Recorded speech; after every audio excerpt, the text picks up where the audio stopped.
Hey y'all, good morning everybody. Good morning to you.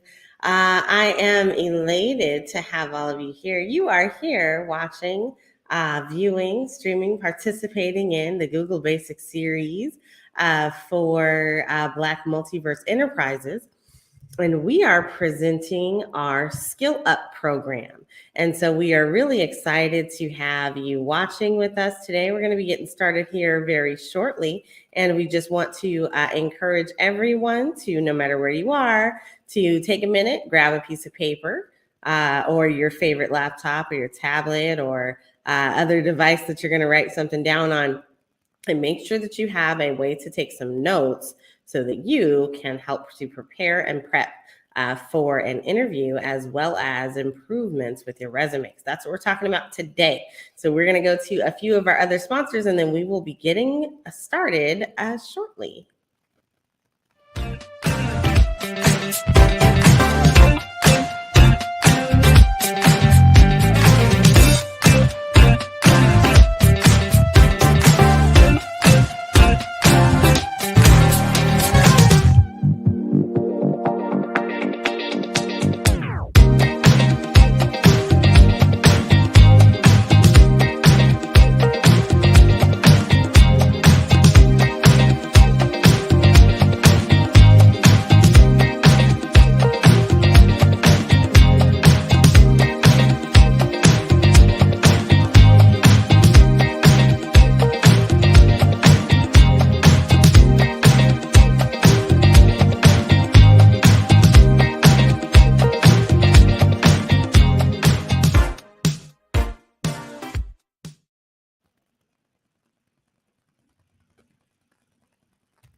Good morning. Hi. Welcome, everybody. I am really excited to have everyone here this morning. Today, we're going to be talking about resumes. So, man, everybody has had to complete a resume at some point or another. Most of us have had to do this. You may have had someone else do it for you, but you know that the process can be daunting. It can be a process that is nerve-wracking for you as an individual, and trying to find the right way to do something, the right way to word something, to keep up with the algorithm so that your resume stays relevant. That is something you have to do every single time that you iterate in a job or a position that you're moving up or you're moving beyond. It is something that you always have to do. So, man, today we are going to be talking about improving your resume with some practical strategies. My name is Nicole Maxwell, and I am delighted to have you here with us. Do me a favor, we are just getting started. I do have this broadcast in many, many different places, so I want to just acknowledge some of those places right now. And so one of those places is the Pod TV. We are also broadcasting on the Black Business Network, as well as on Black Multiverse TV and Blackverse TV. So hello to all of those different communities out there. So if you're watching us on Hulu, on Roku, on Pod TV, if you're watching on LinkedIn or YouTube, please do me a favor. And or even if you're listening on Spotify or iHeartRadio or any of the other places that Max Distro has us out on, we are everywhere. And so wherever you are, just take a minute, a little second out of your day, and push that like button. Be sure to like and to subscribe to this broadcast, because my name is Nicole Maxwell. I am the CEO of Black Multiverse Enterprises. I am the founder of the Blackverse Metaverse community, and I am also the owner of Technical Consulting. All of those things are dedicated to helping support the education and training of people to help us get into the metaverse that is coming and being built up. And so I spend my days talking about the future and what that actually looks like for everybody to just begin to explore. What could this possibly mean for me and for my business and for me as an individual? So Those are our different things. Thank you, Dan. Hey, so it is good to see everybody popping into the comments. If you're here, please do leave us a comment. We love seeing those. Awesome. So it is really good to just be able to connect with everybody, and we appreciate you all for being here, for popping in for however long you can stay with us today. Do me a favor and just know that you are not limited to just this broadcast, because this is being recorded.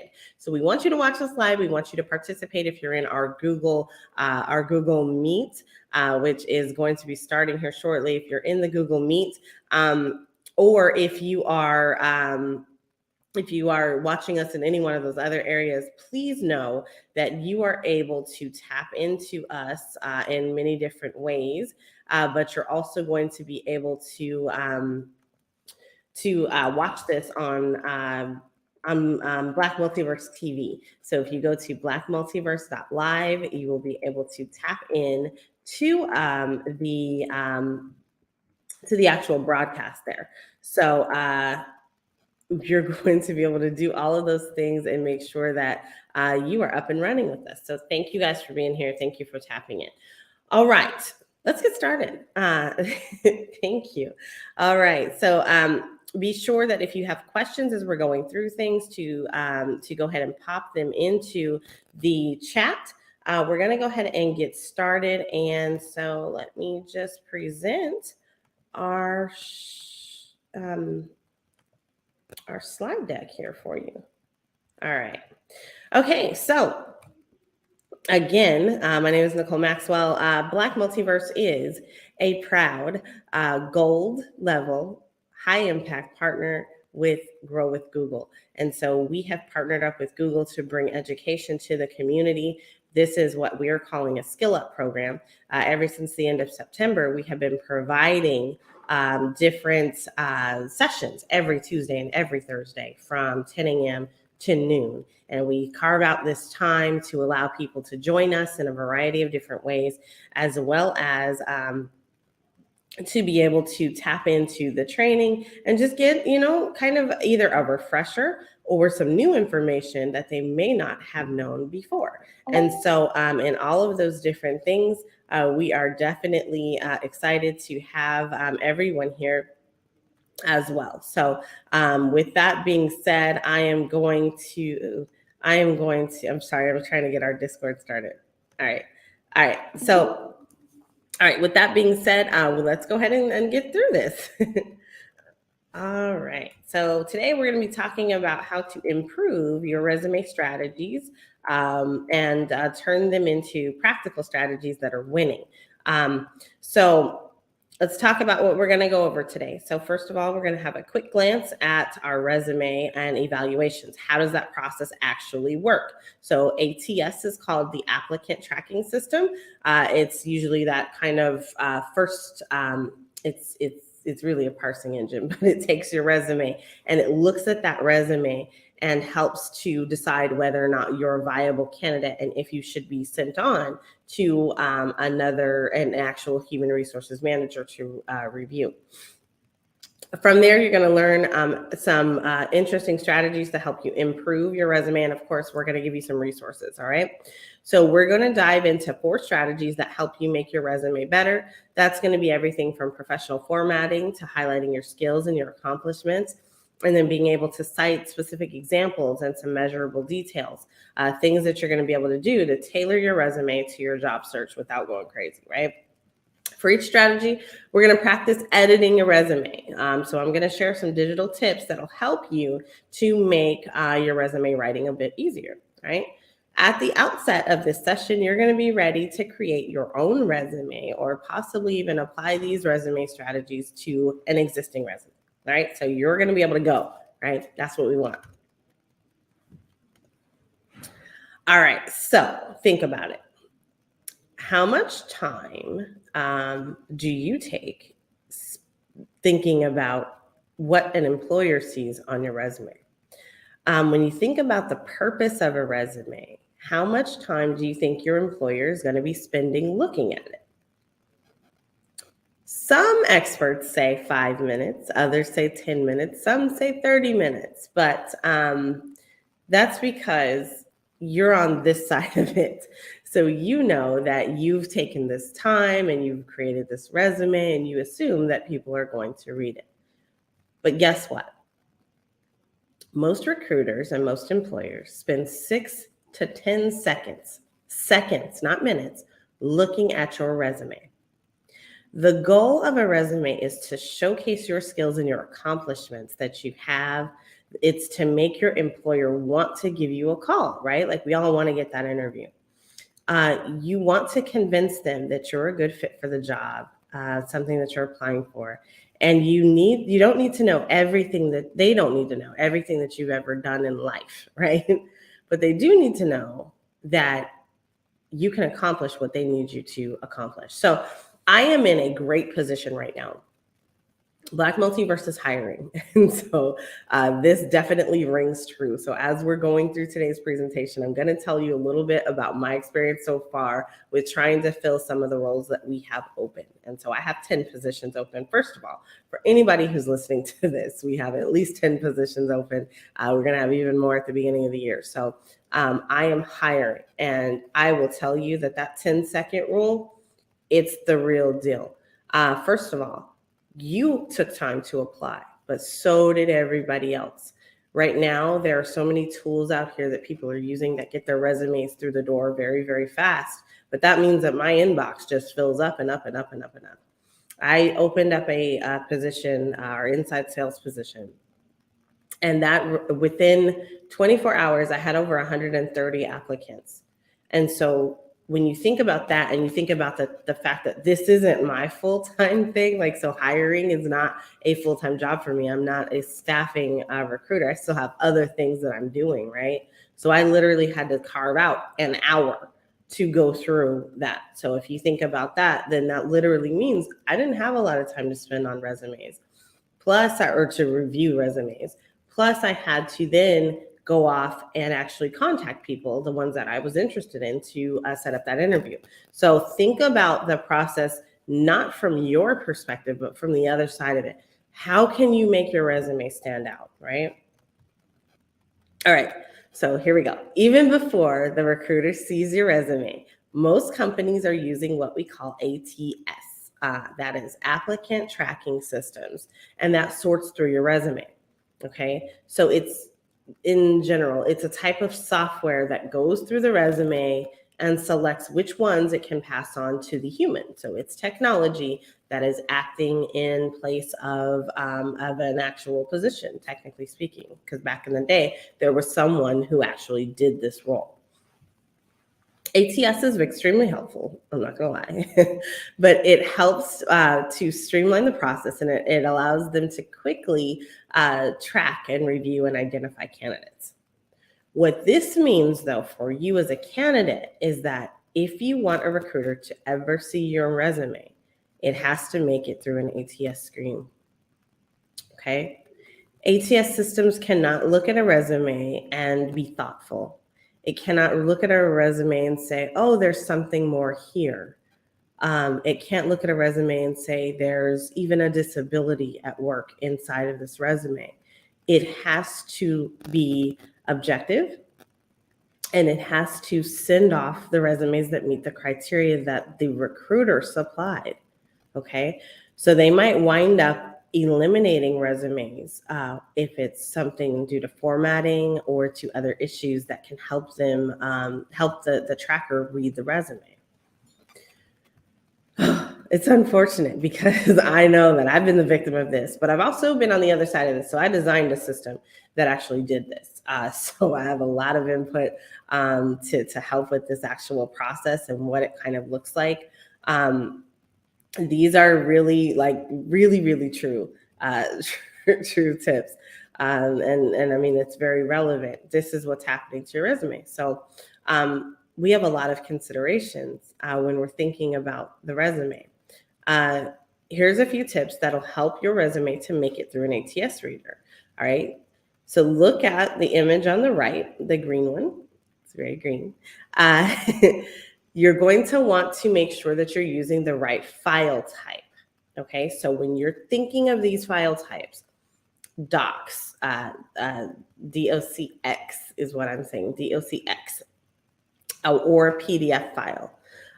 Use those. Now, we're all about Google today, so you're going to be able to use Google Docs to create your resume, format it the way that it needs to be formatted, and then submit it as a PDF or as a doc file, a .docx file. All right. So make sure that you're using the download function, and we'll go through that shortly. Since ATS is scanning your resume for keywords, which are, words that are relevant to the position, it can often be confused by fonts, by graphics, and even by certain tables, as well as columns and text boxes. If an ATS cannot read your resume, which means that it's reading and parsing the information on your resume, it automatically gets rejected, automatically.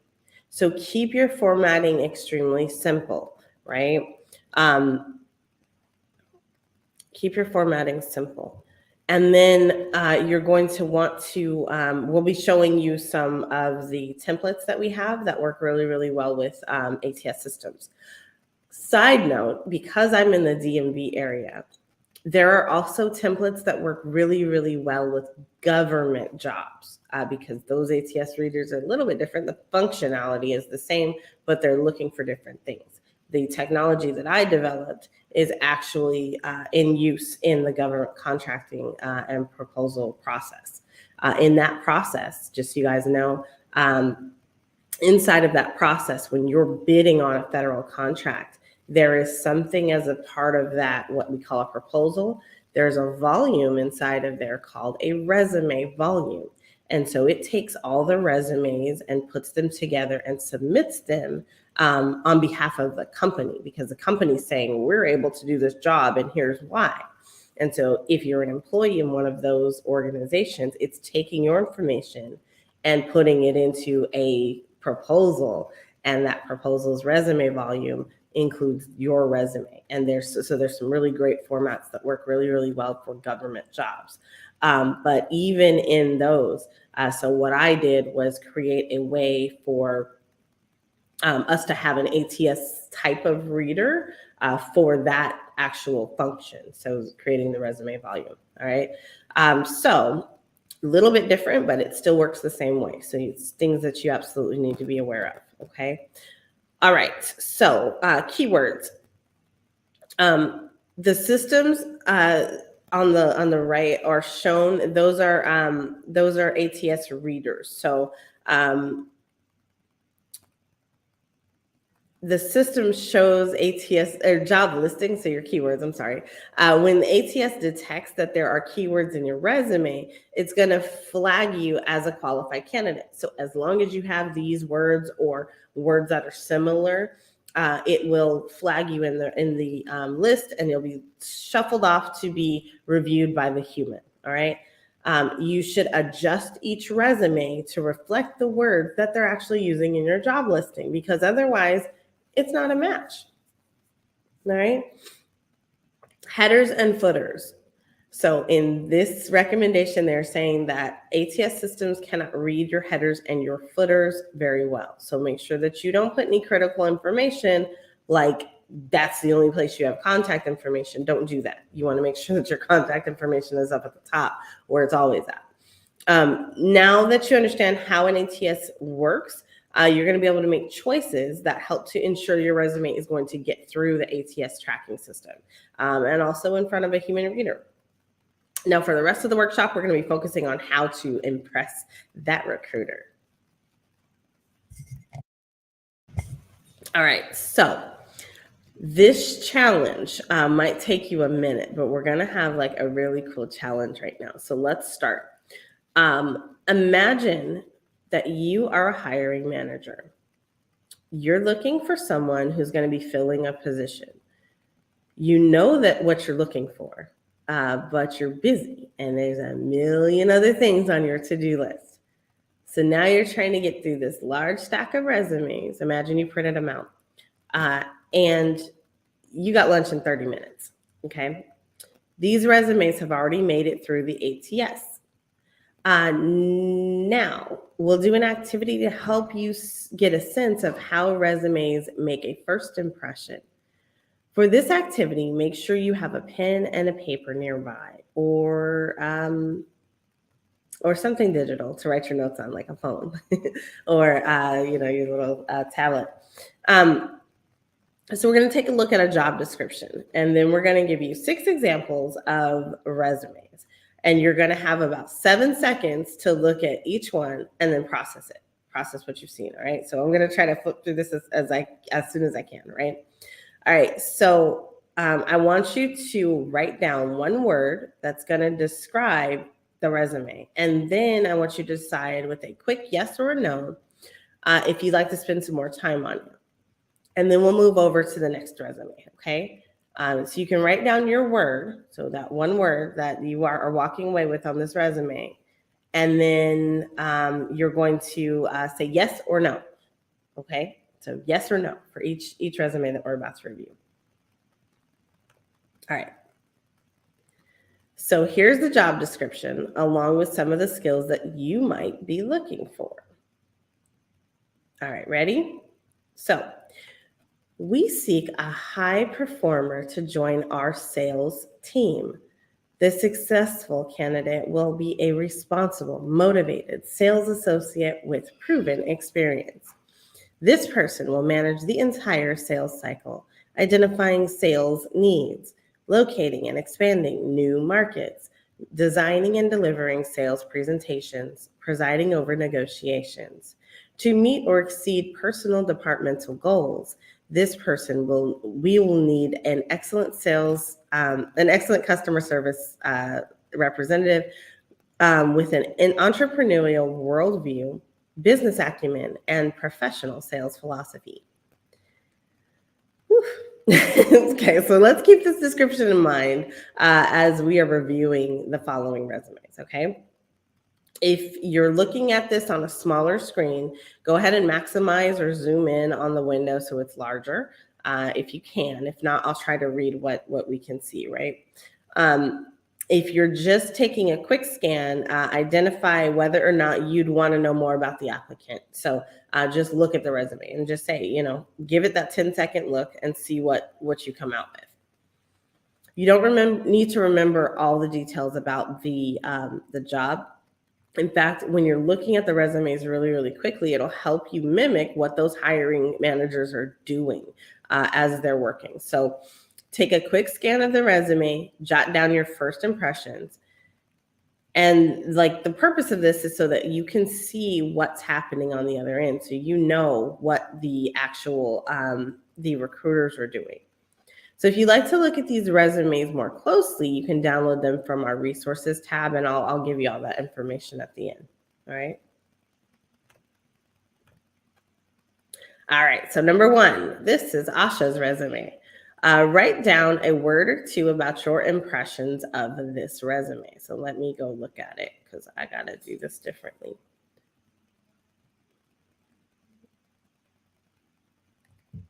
Okay. All right, so that's going to be 10 seconds. All right, next we have Adam's resume. Write down your quick impression of Adam's resume and what you're walking away with when you think about Adam.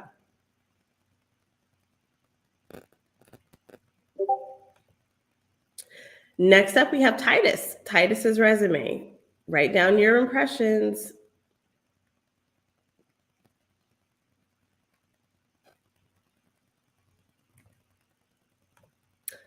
All right, next up, we have Jason. Jason's resume.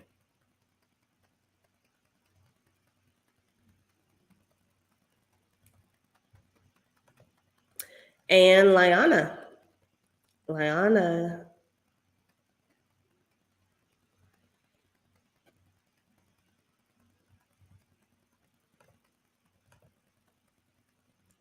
And then finally, Ibrahim.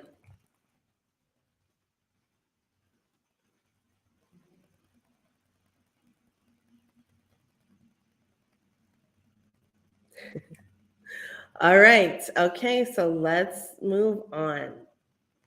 Now that you had a second to do that, that's literally what happens, right? Like the resume loads and then you have a second to review it. You either get to check yes or no, and then you move on.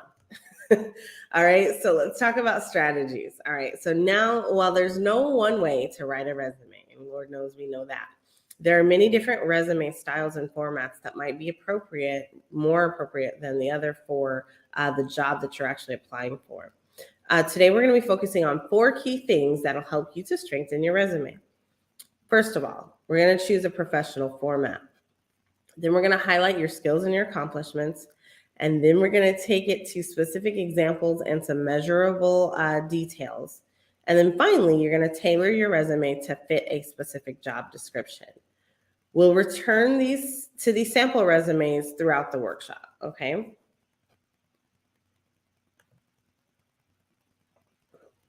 Let's go with a professional format. All right, the format that you're going to be choosing for your resume it'll vary depending on the type of resume that you're applying for. A traditional resume, like Akasha's resume on the left, has a standard white background and a classic font and organizational structure. For a more creative field, you may want to submit a resume with less traditional design and formats, like Ibrahim's on the right. The resume uses more colors overall and has a unique organizational structure, including career details and 2 separate columns.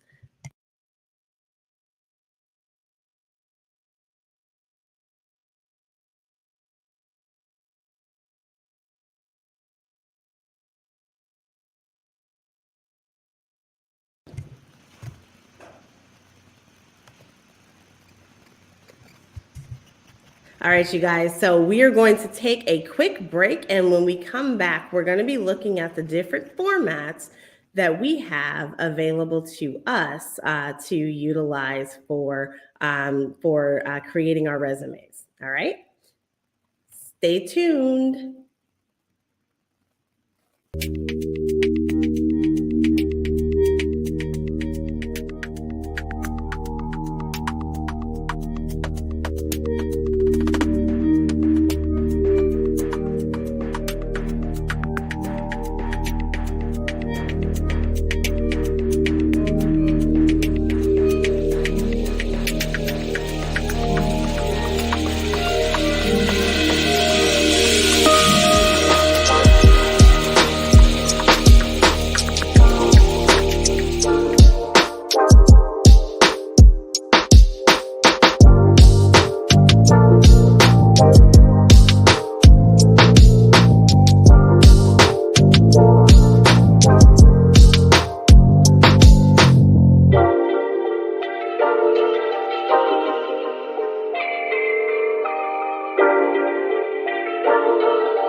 All right.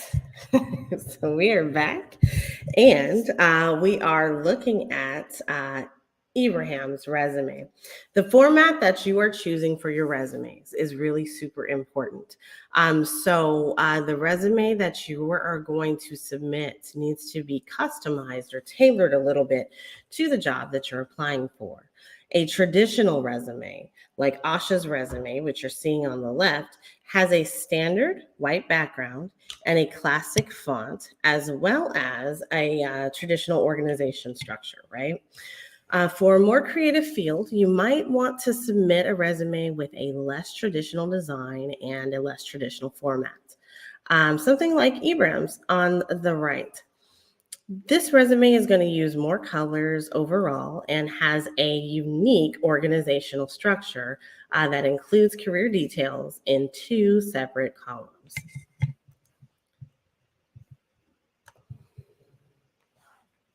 As you saw in the quick glance activity, there are many, many different ways to create and write a resume, and none of them are incorrect. But as you viewed each resume, you most likely noticed several issues that hiring managers also see during their interviews and their reviews of resumes, okay? Things that can distract from your resume getting seen or being moved on to the actual interviewer. One of the most important things that you're going to need to remember is that your resume should be professional, organized, and easy to read. That's really important. Please, just talking from experience, that is super important. Having a well-designed resume that is free of errors is extremely important in making sure that you have a good first impression, and that if a hiring manager is only going to be able to spend a few seconds on each resume, that they are able to select yours and give it a second look. You don't want them to be thrown off or to get a bad impression just because of formatting or spelling errors. Here are some really key attributes that you're going to want to be mindful of when you're creating your resume. So first of all, be sure to include wide margins with a lot of white space. The white space is the space that's on the page that isn't going to be filled with text or graphics. The reason you're doing that is so that it gives your resume room to actually be read. Sometimes you can convolute a resume just by putting too much in too many different spaces. And so you're not drawing the reader's eye to anything specifically. All right. You're going to want to make sure that your resume is simple and that it's using an easy to read format. Okay. So we talked about formatting quite a bit. You're going to want to use clear headings. And then choose an appropriate font. So the go-to font for literally everything on the planet, which drives me absolutely insane, is Arial. And so Times New Roman is also another one that people are using. Helvetica, not so much. And then, you have a lot of these other fonts that are becoming more widely acceptable, like Open Sans, and some of the other sans types of formats. But you want to make sure that it's something that's readable. Try to avoid things that are like curly cues or in the scripts, the TypeScript type of scripts. All right. All right. So the image on the right shows Asha's resume. It's professionally formatted with clear headings and a plain font and very wide margins. So you can see where your eye is drawn to. There's a pop of color, and it makes it really easy to review her resume and say, oh, okay, well, at least she knows how to create a resume. And so that's one thing that I also look for is when I'm looking at a resume, if I'm putting this person in a position where they're going to be actually creating documents for me. Why would I go with somebody who does not create a document that stands out, and that document is the one thing that they're walking in the door with that gets me to notice them? So those are the kind of things that I look for because it correlates to me, to the individual behind the scenes. So be mindful of that, especially when you're using someone else and their style to create your own resume. All right, so now we're going to look at Jason's resume. This resume is packed full of information, and not all of it is relevant to his position. Okay, so this position is the only one as a recruiter, as an interviewer, as the CEO of a company that I care about. I am trying to hire for my company. And some of this other stuff that you did, like for other interviewers, that's going to be great. Like, don't get me wrong, there's people who really, really are interested in the stuff you did 40 years ago. But we need relevant information. We need to know you can do the job, and we need to know that you have kind of the ability to consolidate, especially when that's going to be your job. So if you're looking at more of a technical type of job, and maybe you have less experience in the workforce, then you're going to need to fluff up your resume a little bit to make it relevant to be seen, and not be solely judged on the fact that you are out of high school, right? So just out of high school. All right. So each of you is multi-talented. We all have a whole bunch of different experiences and interests. And so that's kind of what I was saying. You certainly could add it to your resume. It certainly could flavor what you're doing, but it's more important to only include details that are going to be relevant to the position you're applying for.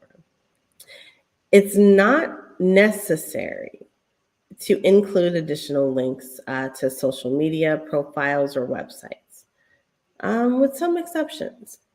So if you're applying for a social media manager role, they kind of want to know that you know how to do social media.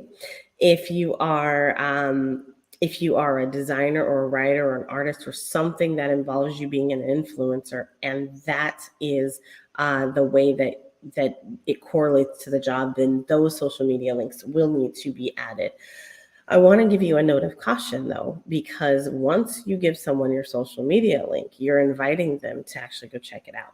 So if that social media link is full of bikini pictures, or you know, in not so good lights, you might not want them out there. You may want that to be something they're discovering on their own, if at all, right? So maybe keep it private. The most notable challenge with your resume is how difficult it can be to read it. Too much information crowds it. Too little information gets you kicked out the door. So you have to find a really good balance to writing your resume and what you're going to be presenting to any given position.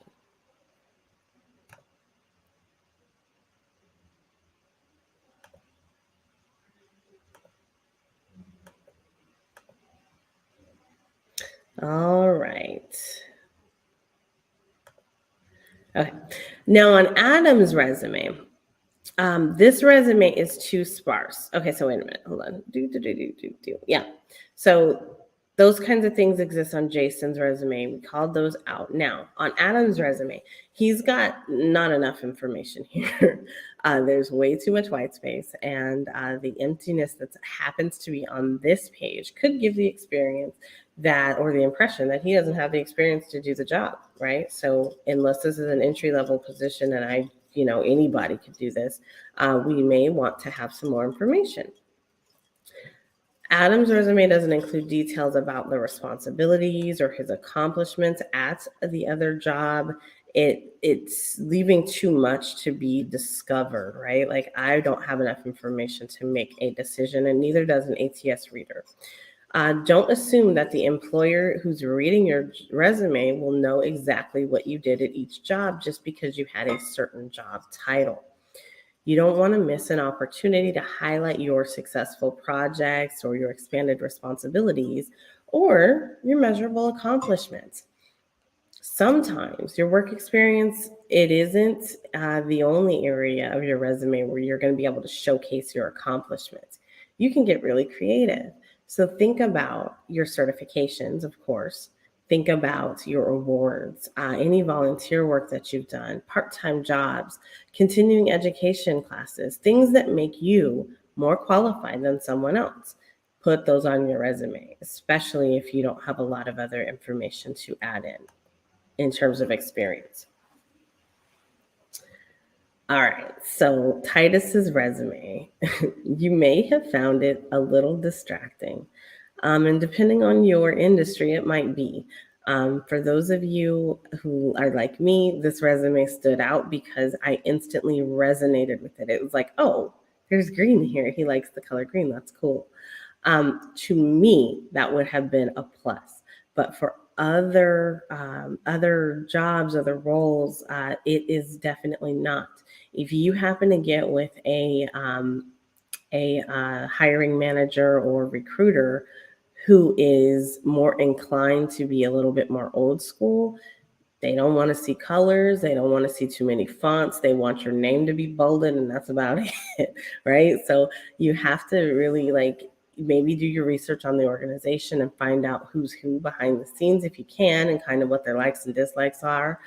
Check out their LinkedIns. If you can come up with the name of the hiring manager, go out to their LinkedIn and check out kind of what's their writing style like.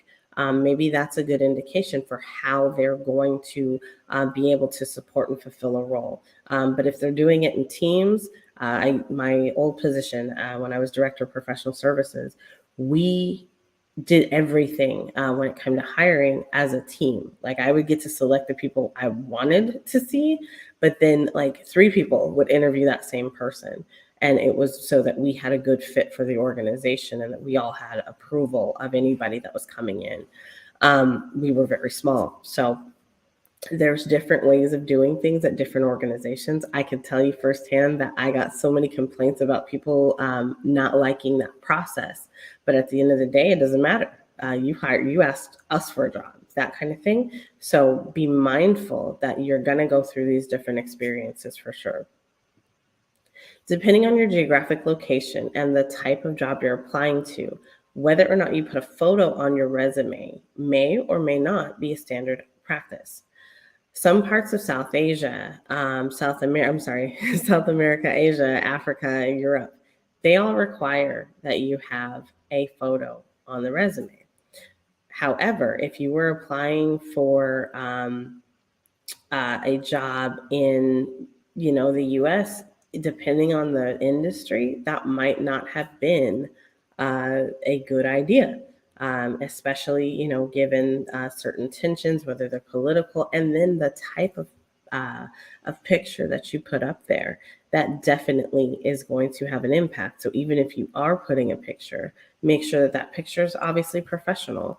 And but that can also be judged. So if you're going to an environment that is super casual, and that's the role that they want you to play, if you happen to provide a resume that isn't super casual, or a picture on your resume that isn't super casual, that can get judged as well. So just be mindful that there's a lot of things, pros and cons behind putting a photo or not putting a photo. This one is a peeve. It's definitely a peeve for me, but did you notice some typos on this resume? You're going to want to make sure that you are taking the time to proofread, to review your resume for not only spelling errors, but grammatical errors.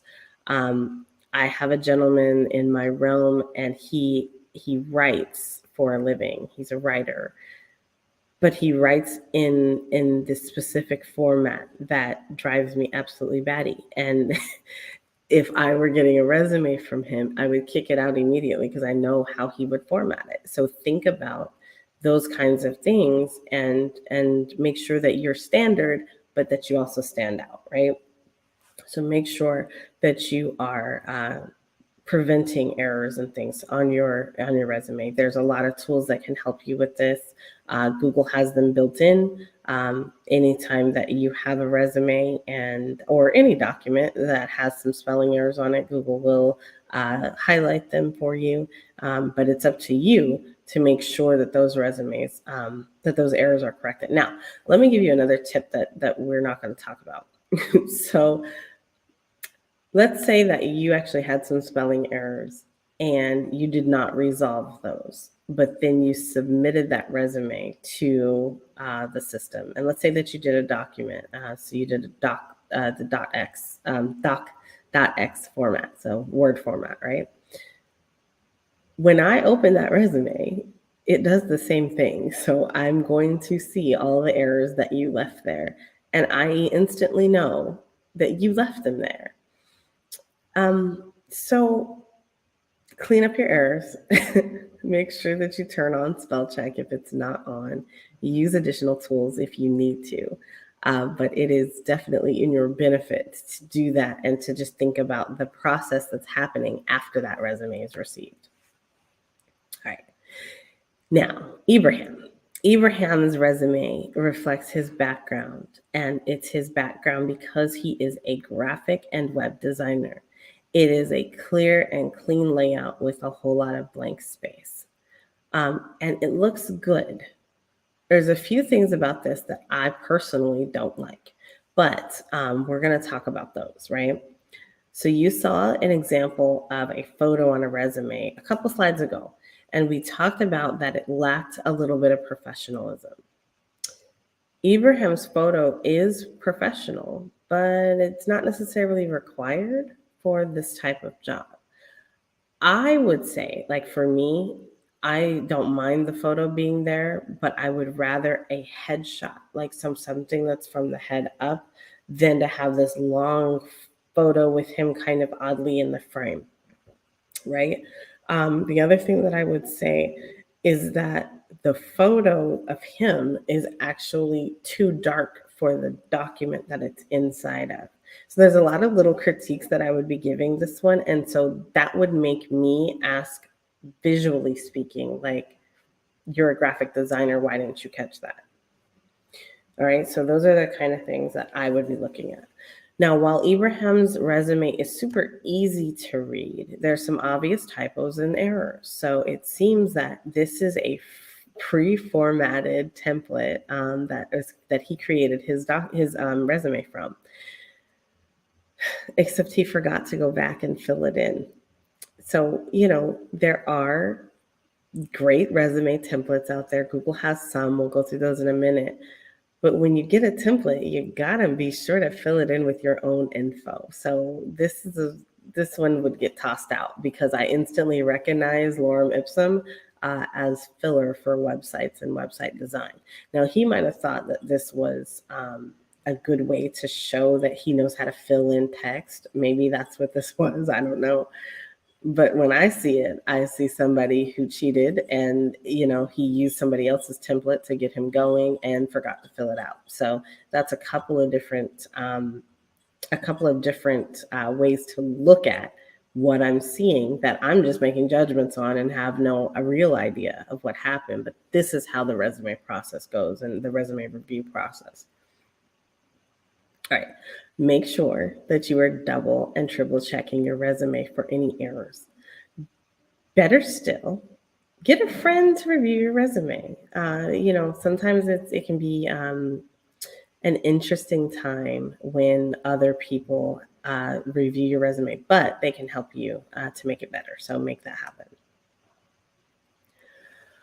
All right, so designing your resume might be a little bit intimidating. You may not have design skills like Ibrahim, or perhaps you don't feel like you're comfortable in formatting these digital documents yet. Well, fortunately for you, you don't need design skills to create a professional resume. You can choose from any number of pre-built Google resume templates that have already been done for you. These templates are like a pattern that you can use as a guide. And so if you've been here in our other courses, you know that. They provide some decent elements and some formatting that you can use as a starting point for your projects. They help you to keep your font sizes and your styles all consistent throughout your documentation. Google Docs provides free professional resume templates to help get you started. The layout, the fonts, and the colors are different for each template, but they all contain the same basic info that you're going to need for a resume. That includes your contact information, your skills, your experience, your education, as well as accomplishments or projects that you've completed. After you select the template, you can customize that document from there. Okay? So to access the templates, make sure you're signed into your Google account and then go to drive.google.com. Okay, drive.google.com. You're also going to be able to go to the upper right-hand corner and click on the app screen or the app icon, and then open up Google Drive from there. All right. All right.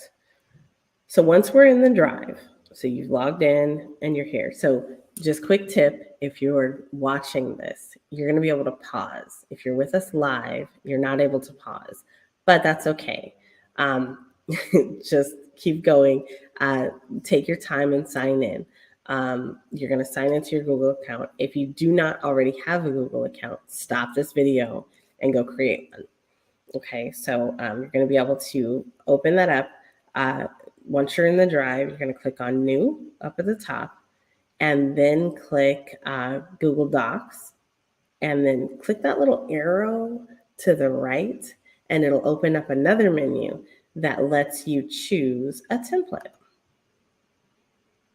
Okay, so now the template selector is going to come up, and now you're going to see that you're able to actually choose a template, right? So pick one that you like. So search for the resumes and pick a resume that you like. After the workshop, go through all those templates and see which one might actually work best for the situation that you're in, for the type of activity that you're in. Some of the templates might lead themselves better for specific industries, for specific purposes, or maybe you just want to do like a totally different resume style just to test things out and see how it works.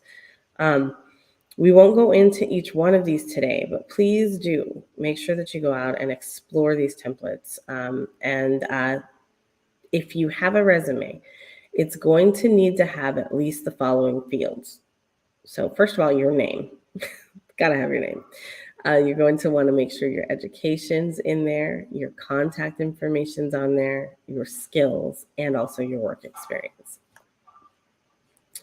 Now that we've addressed formatting and your first impressions, let's talk about the next strategy that you can use to make your resume more professional. How do you highlight your skills and your accomplishments? Notice that this says highlight. We're not saying list out. We're saying highlight. How do you highlight? That means you don't need to include everything. Right. So what does that mean? Let's dive into that a little bit more. So first of all, your resume is not a comprehensive list of all the jobs that you've ever had. It is not a list of all the things you've ever been involved in for the last 20, 30, 90 decades.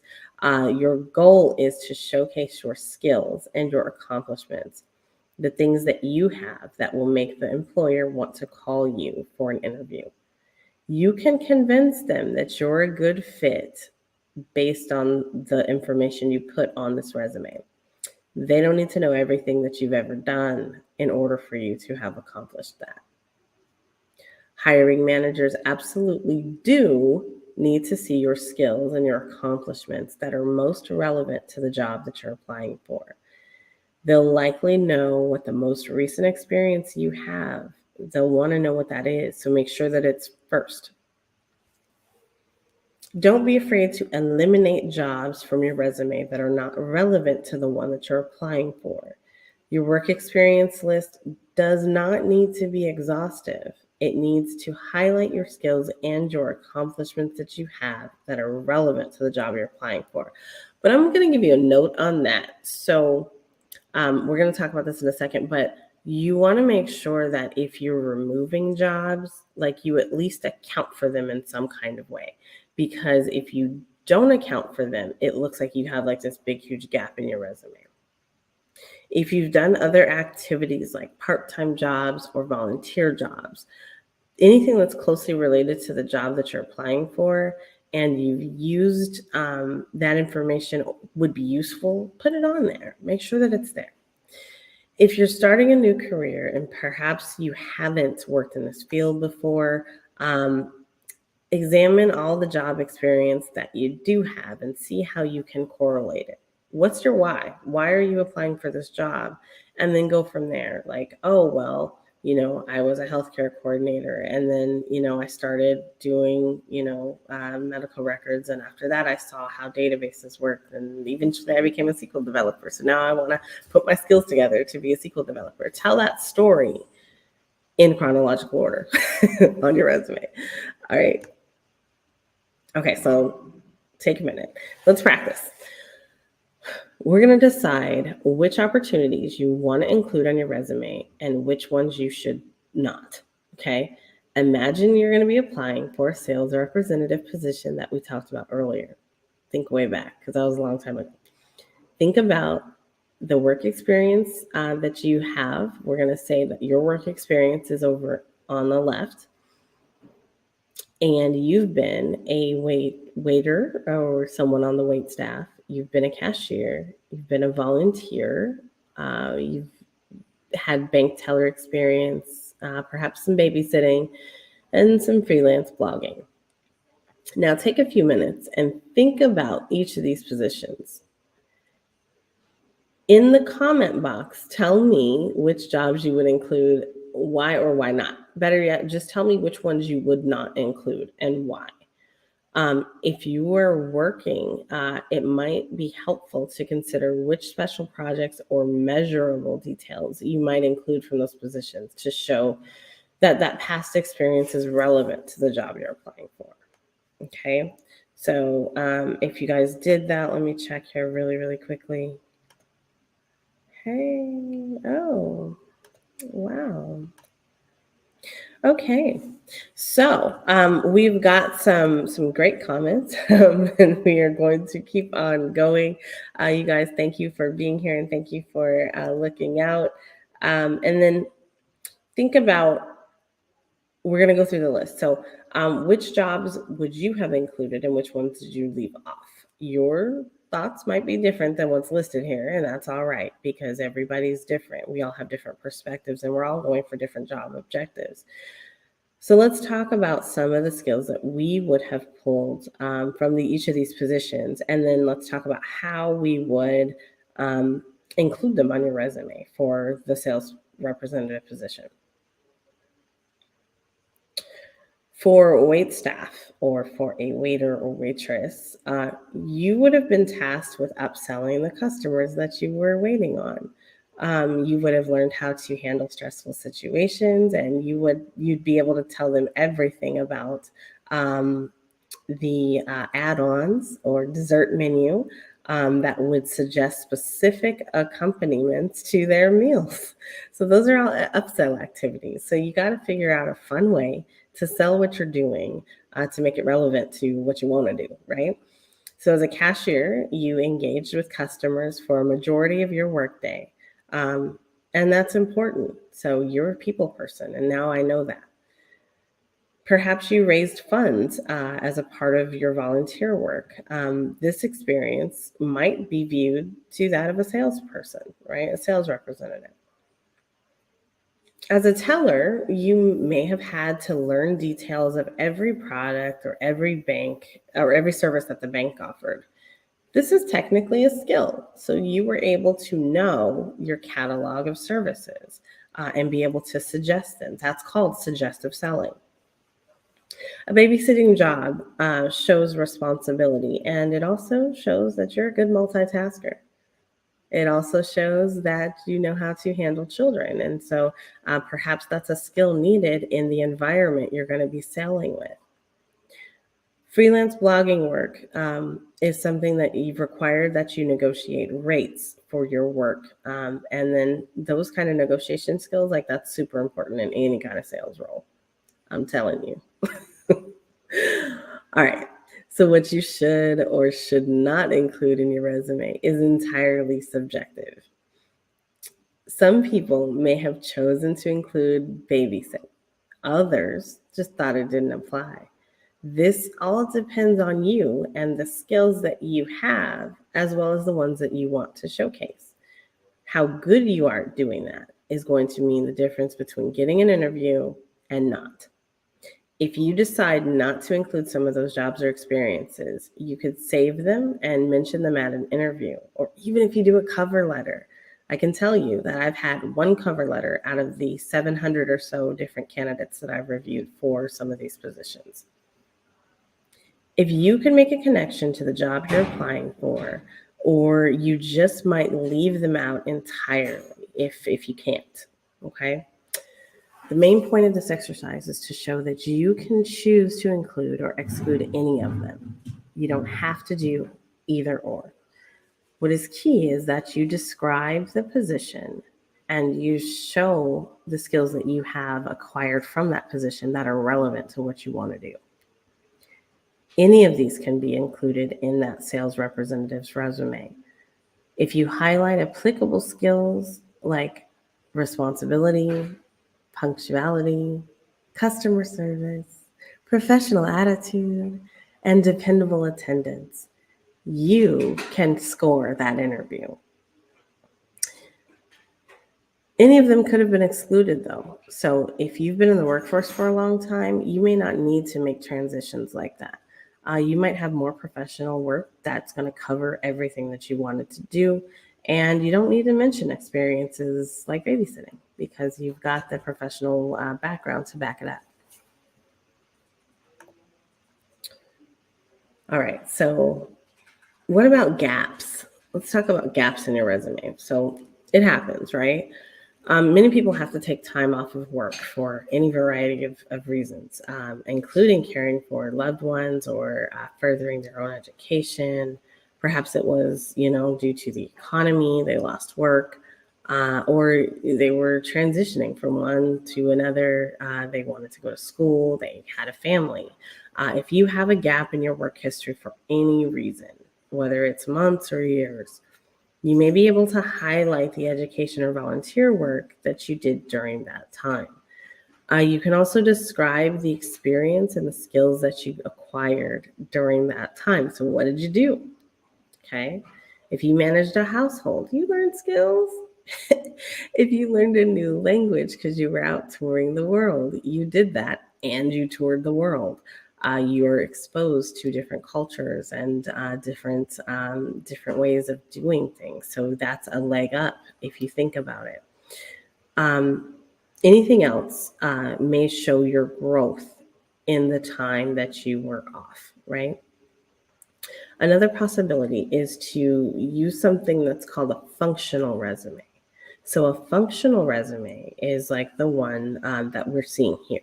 Okay, so in a functional resume, you're able to organize your employment history by the experience and the skills that you have rather than chronologically by time order. You can use a functional experience resume if your experience comes from short-term jobs or from contract work. It's just better because you have a broader range of things that you actually do. You can still include your work history, but in a functional resume, it's going to be grouped together and then de-emphasized, right? So hiring managers focus on your experience and your skills, and you're drawing their attention to that.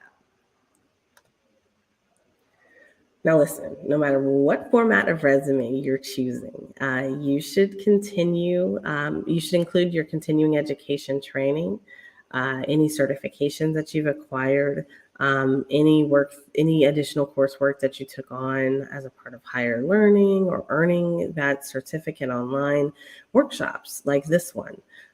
They're going to be able to be put on your resume and included as a way that you have done what? Professionally developed yourself. So you can even add on a professional development segment to your resume. Just be sure that that if you include it, it adds value. You want to make sure that it adds value, all right? Include the basic details for each course or each program that you completed. Add in the name of the sponsoring school or the organization, the title of the course or the program, and then the date of your completion. And you can even discuss a little bit about that during your interview because you're going to land the interview. All right. So for example, if you've taken this course, then you could say that you took the Black Multiverse and Grow with Google Improving Your Resume course. And maybe that will draw some attention to the fact that now you are a resume writer, right? So those things can go hand in hand. You could also put that you've participated in the Black Multiverse Google Skill Up program, or the Google Basics program. So either way, and if you want to use me as a reference, as long as you are registered and you're somebody that I can validate has been here, I will definitely give out that recommendation and confirmation of attendance. Here's another way to use your digital tools that are going to help you to organize information for your resume. Use your Google Docs to make a running list of things that you consider and you might want to put underneath work experience, okay? That could include part-time jobs, full-time jobs, any side work that you've done around the neighborhood or clubs, organizations that you've participated in, volunteer work, amongst other things, right? You can update your document at any time from any device that's connected anywhere on the internet. That's your Google Doc, okay? When you write or you're updating your resume, you don't have to spend a whole lot of time thinking about what you did in the past. You're going to have a whole list of that stuff right there, readily available. So all you got to learn how to do is copy and paste, and then manipulate the lines a little bit. Okay, so now we have a third strategy. Let's talk about that. Maybe you have a whole lot of things to include in your resume, but you don't know which ones to emphasize. How do you make those connections, and how do you show the employer that you are the right fit for the job? Using specific examples and some measurable details in those descriptions of your work experience are going to show what you've achieved and how you've accomplished what you have. This is what we call showing impact. Impact. It's such an important term. What impact can you have by joining my organization? Specifically, what have you done and how has it impacted your coworkers, your team, or the company? Lots of people will have words like innovative, organized, efficient, leader, effective communicator. All of that's going to be on the resume, but how can you show that you actually did this instead of just using those phrases? So one way is for you to use some specific examples from your previous experience. Describe specific projects that you worked on. Think about improvements that you made. Did you develop some processes, or did you attain some goals that were set? Were you awarded any kind of accolades? So describe the quality of the work that you've done in the past. Show how it relates to how you could improve for the next employer at your new job. Okay, so those are specific examples. Now we have measurable details. So whenever it's possible to quantify the work that you did, you should. For example, you may say that I increased sales. Okay, well, so what does that mean? Did you increase sales from 1 widget to 2 widgets per month? Or did you increase 1 widget to 1 million widgets? Show the numbers whenever it's possible. So I can truly say I have completed over 400 end-to-end implementations as an implementation consultant. And so that is a history of things that I have collected and acquired throughout my work life. And so I know that for a fact. And so you'll see it, and I put that everywhere. I make sure that my information corresponds. There is also a great way to add any awards or recognitions that you may have received. So make sure that you're putting that there. Also show other people how you view your own accomplishments. So you might be like super fantastic, but like you have this way of looking at things that it's just not highlighting that. So the way that you state what you've done shows people your outlook. Okay, so let's put this into practice. We're going to do another challenge. I'm going to show you some examples of work experience. And these are things you might include on your resume. And for each one, I want you to think about it, okay? Think about each of these descriptions. How much do they make you stand out? And how could you phrase them differently? Do they make sense? Are they more tangible? Do they use specific examples? And are they measuring your details? Once you look at them, try to rewrite it and use at least one of these descriptions on a piece of paper or in your digital documents. It's okay to make up some examples if you don't have really good ones, okay? So give yourself a minute or two and test it out. So instead of saying, for team lead of a big box store from 2017 to 2019, this person bulleted out, they managed a team, they trained new employees, they ran meetings effectively, and they set more than sales targets. Or they sold more than sales targets. So how could you rephrase that and make yourself stand out? Think about that.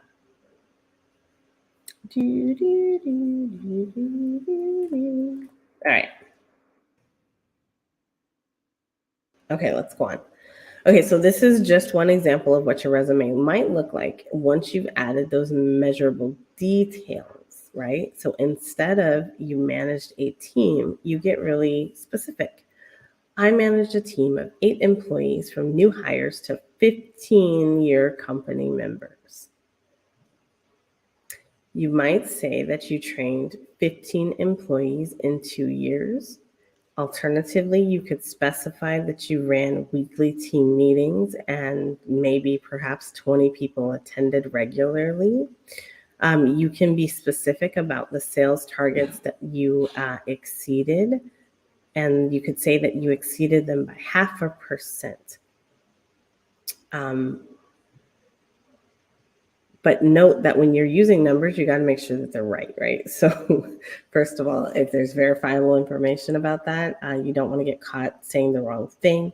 And then also, you need to know that if you're going to say something like, I exceeded my goal by 0.5%, know that that's very different than saying you exceeded it by 20%, right? Which one's better? All right, adding specific examples and measurable details gives your employers an idea of just how valuable you are as an employee. Using numbers like this whenever is possible will help to fully showcase your accomplishments. It also makes me think, and just thinking about, kind of the resumes that I've had to review here lately, it helps me to know that you know how to phrase things and you know how to put the company's best foot forward because you're doing it for yourself, right? All right, let's try one more example. This time, this is volunteer experience. So how can we take these specific statements and make them a little bit more measurable and make them something that stands out a little bit more with better detail?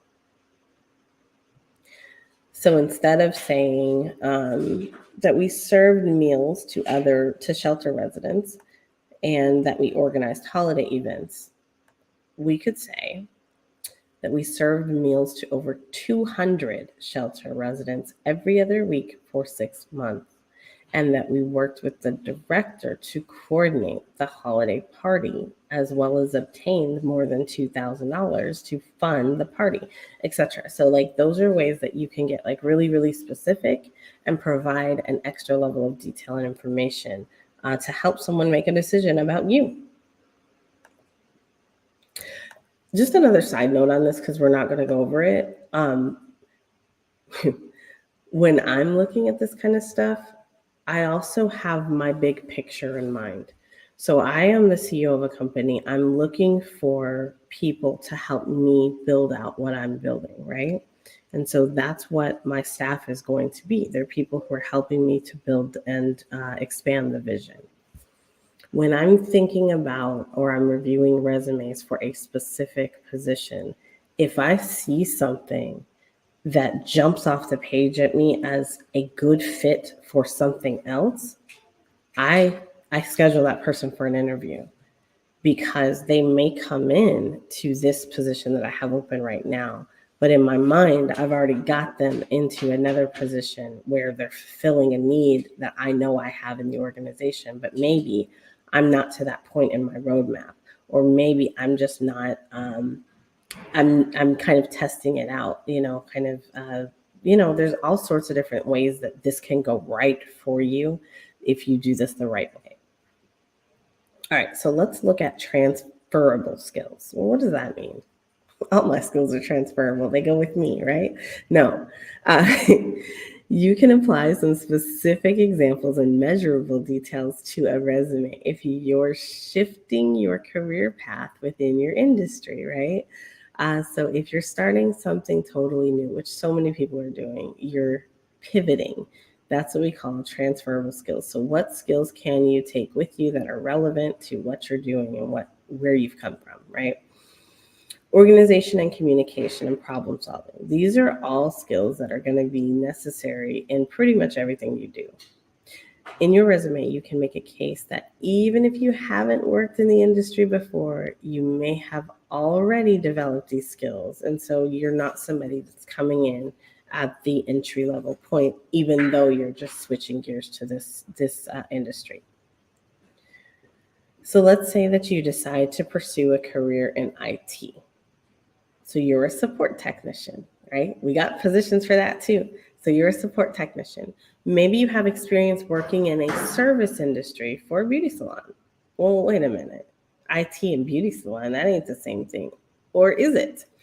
Think about the skills that you've used in your job that you can include in your resume to show that you have some qualifications despite having no IT experience at all.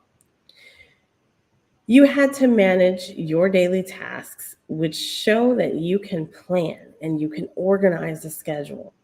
You dealt with customers all day long who had different needs. So both were actively listening and actively multitasking in your skill sets. You had to do that, right? If you're a managerial candidate or if you have managerial experience, those skills transition into every role that would be underneath you as a manager. So you know how to manage up, right? Or you should know how to manage up. When you're adding these skills to your resume, try to include as many specific and measurable details as possible to emphasize how your previous profession can easily translate to your new one. When you write about your skills, use the job posting as a reference because that's what they're looking for. Give them what they're looking for. They're looking for you, right? If the posting is talking about clients' work and you're being referred to the people who visited to you as a salon, you might be able to correlate that to the clients that you're going to be supporting in your IT profession. So again, if you ever had to deal with clients who were irate or who had an unprofessional type of way about them, or you help people with hardware, then maybe that's relevant from your beauty experience in some kind of way. Try to find those correlations, match them up, and then you'll be in a better position to succeed. We've gone over a lot. Okay, so we talked about professional formatting. We talked about highlighting your skills and your accomplishments. And we talked about citing some specific examples and measurable details to make those accomplishments shine. Now, our last strategy is going to be to tailor your resume for every job you're applying to. I'm exhausted already. Let's talk about how we can do this. All right, so we discussed how businesses use screening or applicant tracking software to narrow down the list of candidates before a manager ever gets to them. These programs can scan your resume for keywords that are in the job description. But if those words don't appear on your resume, or if those skills that you're highlighting don't match the job description, guess what? Neither do you. The program is just going to decide that you're not a good fit for the job. If the employer is not using applicant tracking software, then people are definitely going to be scanning your resume for things that pop and things that stick out to them as relevant to what they're looking for. When you're creating a resume for a particular type of job, you should incorporate as many of the keywords in your past experience and work history as possible. When you describe your past experience using the same terms that the employer used in the job description, you'll have a better chance of passing through that screening software if the company is using it. And you'll have a better chance to stand out to the hiring manager. And this will show that you paid close attention to the qualities that they want. I feel so different about this. Like, I can't stand when you take my my job description and you literally copy it into your resume. So no, that's not what we're saying. We don't actually want you to do that. We want you to take keywords, okay? So keywords, and put them into your job description so that you get through the reader. But again, this is where researching can help, because if you are researching, then you may know if they're using a specific type of software. If you're a technical person, you might even come to understand what that type of software is looking for. And then you'll understand kind of what gets you weighted in the rating and what doesn't.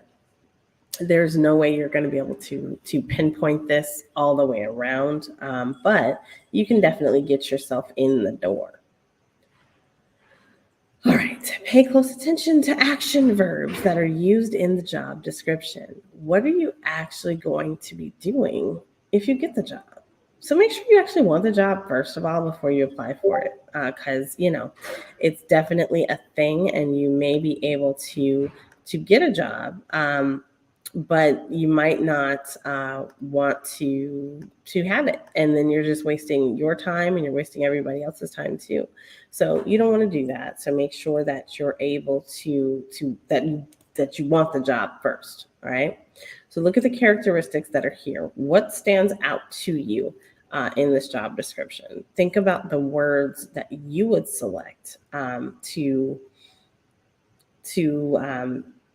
be noted as a potential candidate for this job.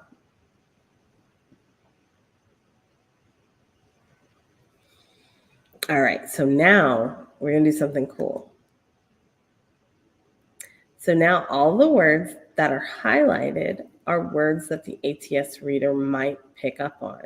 Okay, so you might include words like responsible, motivated, those action words.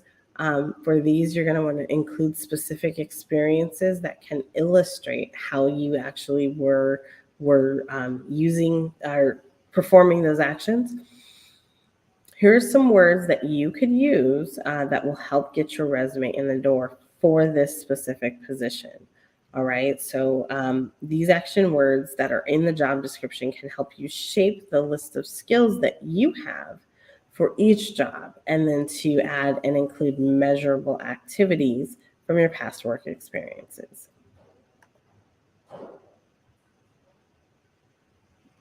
All right, so that was it.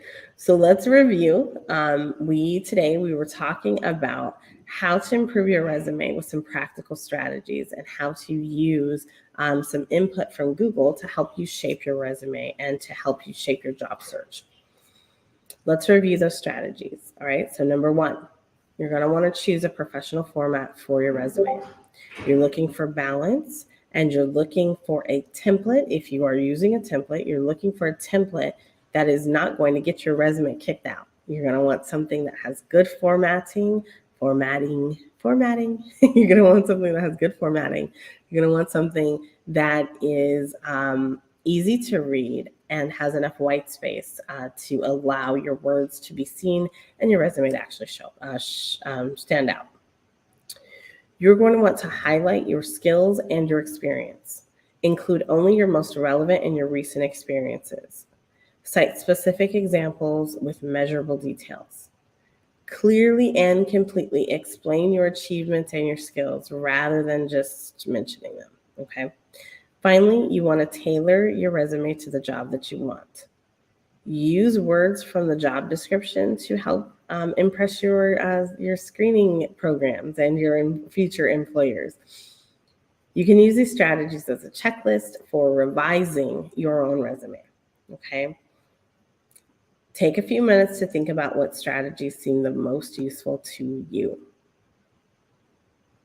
There's a whole bunch of other digital tools that'll help you with your job application process. We've reviewed resume templates. They can help lighten the load when it comes to developing and designing a professional-looking resume. We also mentioned things like Google Docs to help you keep a record of your experiences. In previous sessions, we talked about using Google Sheets to help you track and actually go through your to track all the different activities that you do during the actual resume cycle, and to keep track of where you are in the application process. And so that is called Google Sheets. All right. So as you are applying for different jobs, or you're looking to find out about positions that you can apply to, you can track all of those on a spreadsheet. We went through this in one of our very first sessions. It was called Google Basics, and we talked about Google Docs and Google Sheets. So if you don't know how to use Google Sheets, go ahead and watch that video, and I'll put a link here so that you can tap into the video. As you're applying for different jobs, you can use the spreadsheet that's similar to this one to help you to see different variations of the resume that you submitted, and then also where you are in the application process. So haven't started, submitted. You can also put things like scheduled an interview or sent a thank you note. Finally, you could create a digital portfolio in Google Slides like this one. So, maybe it's appropriate for the industry that you're in to have an example of what you do. And sometimes it's really cool to have this available for a recruiter. Sometimes it's too much to include it in an actual resume. So you can actually put a link to your portfolio and have it pop out as a Google slide deck, right? So that's really cool. One thing that actually does happen, and this I'm guilty of as an interviewer or resume reviewer, someone who's hiring manager. One thing that I do that I probably shouldn't is if I cannot read your resume. So a lot of times, there's websites like Indeed.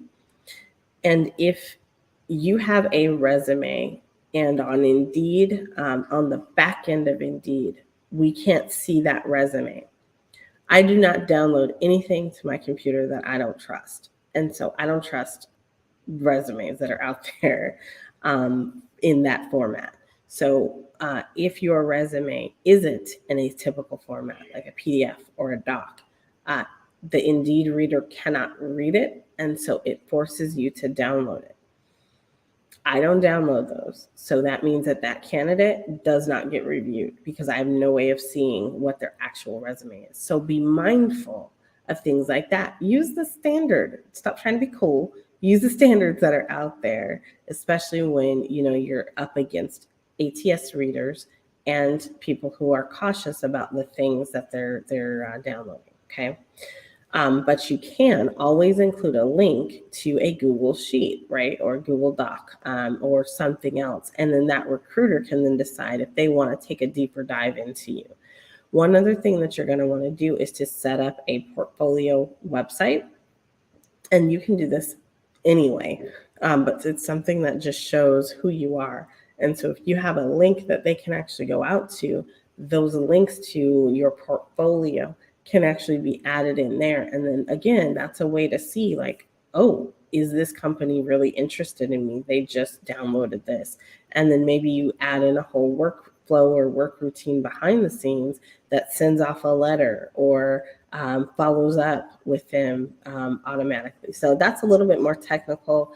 You might not have time or space or bandwidth to even think about things like that, but those are options for sure.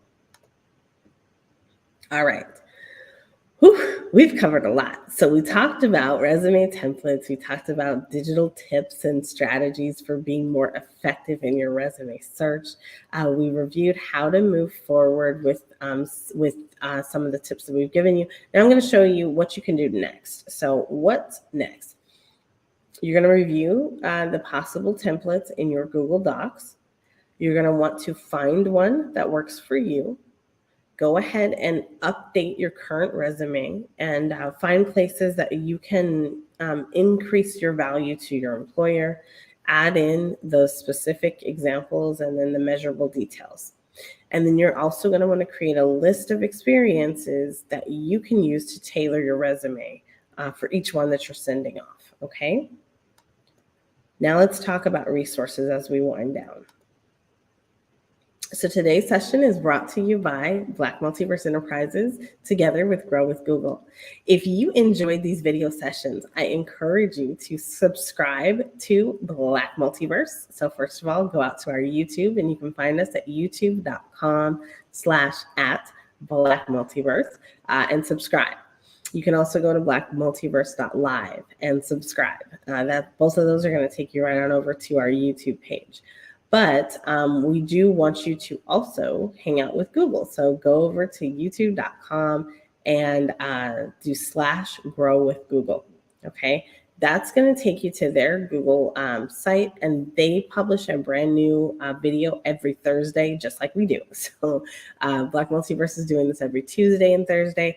Google publishes a new video every Thursday. So there's going to be topics from everything from how to grow your skills, how to advance and enhance your career, and then also tips and tools for your strong business. If you are looking to start a new career, so check this out. Y'all, the world is changing. Yes, Ivy Leagues are still out there, but atypical education is becoming a thing. That is the norm. So if you are looking to skill up, programs like this one are perfect for you. And we also have Google Career certifications. So not only does Black Multiverse Enterprises provide these skill up programs every Tuesday and Thursday, our employees also have the option to receive a Google Career certification. And so that is where you actually go through a specific track and you learn and obtain certification from Google, from Coursera, to actually progress in your field. The fields that are available, if you don't perhaps come to work at Black Multiverse, you can still earn a Google Career certification. Just go out to grow.google and then go to certificates, and you'll be able to see what certificates are available. Right now, they are IT support, project management, UX design, data analytics, digital marketing and e-commerce. And if you are a member of the Black Multiverse employee team or staff, you are also eligible for IT automation with Python. So businesses can also take advantage of this. So it's not just my business that got this award. Businesses can also take advantage of this for workforce training. So if you want to skill up your employees, check it out. Grow with Google is an initiative that is out here to help people prepare for work, to find jobs, and to grow their businesses. Job seekers can grow their skills in order to find new jobs, as well as to advance in their careers. Teachers can learn how to put the latest technology to work inside and outside of the classroom. Small business owners can help build their online presence as well as find new customers. Startups can learn how to get their ideas and the exposure that they need to succeed. And developers can sharpen their skills and master new ones. If you want to learn more, go out to growwithgoogle.com. If you are interested in becoming an employee with Black Multiverse or checking out some of the positions that we have available, I highly recommend that you reach out to us at careers@blackmultiverse.io. So not .com, but .io, okay? So we are wrapping up for the day. I want to thank everybody who is here, everyone who's popped in. We see you guys in the comments. I appreciate you for being here. I hope today was helpful to you along your career journey, along the journey to achieve whatever dreams you are trying to.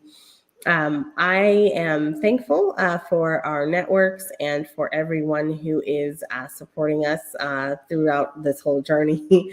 It's been great. Again, we are a very proud Grow with Google partner. We achieved gold status here in October, and so we will be providing these programs throughout the rest of the year. So from now until December 31st, every Tuesday and Thursday, you can find us right here on blackmultiverse.live, Blackverse TV, as well as the Black Business Network and Pod TV, Hulu, Roku,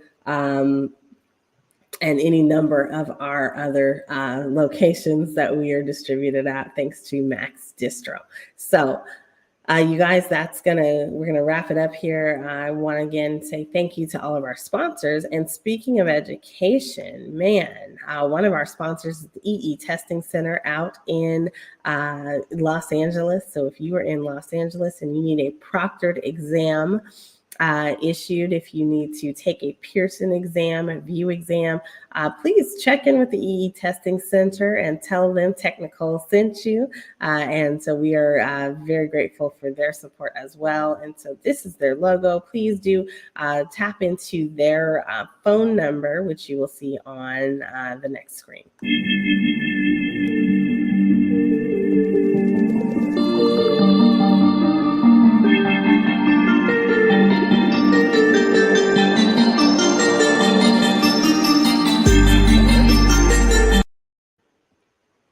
All right, you guys, man.